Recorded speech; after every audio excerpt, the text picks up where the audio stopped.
ourselves from any type of harassment, as any company, you know, might need to. But High Times is a little bit more suspect, you know, just like that question, sort of a leading question.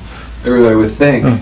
Back in the old days, it was like that. And that's the stories we hear. Billowing smoke clouds. You'd walk in and be, you know, everybody's doing pot and coke all over the place. And it's kind of a Mad Magazine feel to it. You know, there's actually, you know, one of the things I saw is like the worst, you know, most unintentionally funny inter-office memos ever. You know, it's like a, you know, blooper kind of office memos. And one of them was from High Times in 1978, and it was somebody had come in the night before. It was, the office manager was pissed off about people being slobs and being high all the time, spilling bong water on the rug, and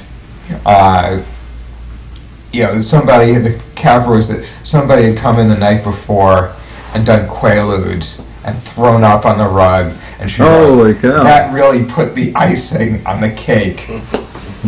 So, no, it's not like that. You know, that was the 70s. You know, this is now. You know, it's an office. It's like, you know, we got a lot of work to do. We got to put out a magazine once a month. And, you know, that's a lot of work. We got to get the best writing we can. We got to get the best pictures. We got to, you know, lay it out.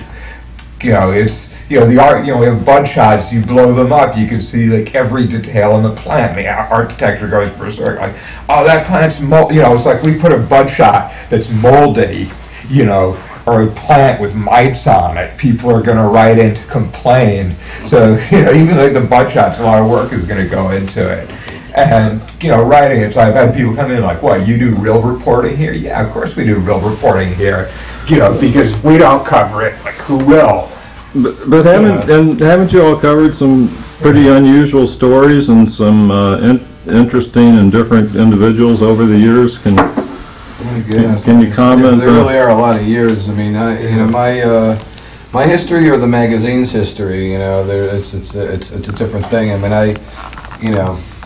mean, the stories that, you know, I've covered the years that I'm sort of proud of, that, you know, I've done a lot of music stuff for the magazine, but I've also done some of my own investigations. I did the Al Gore story recently.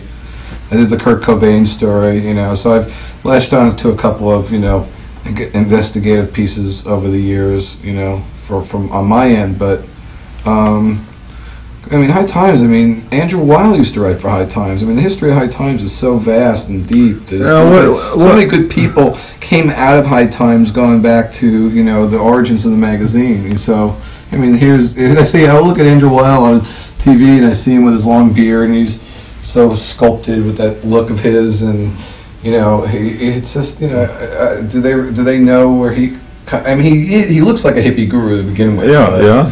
But he doesn't really flaunt his High Times background. He wrote so many stories for High Times. It's not funny. Yeah, The Natural Mind is one of my all-time favorite books. I just wonder what, in fact, I just signed up for his health newsletter not that long ago, but what became of him? How come he's not? He's all over TV. Yeah, but Mr. Self-Help, you know, he's a natural self-help guru. So you guys have shut him. Power to him. You've shut him out of High Times? No. He actually kind of turned away from us, probably more likely. He blew past us. He's a superhero, you know. We're just High Times, you know. We so happy we alive. We together can survive. Stop the bullshit, stop the lies. Now's the time to legalize. Tell me, brother, tell me true. What the hell we gonna do?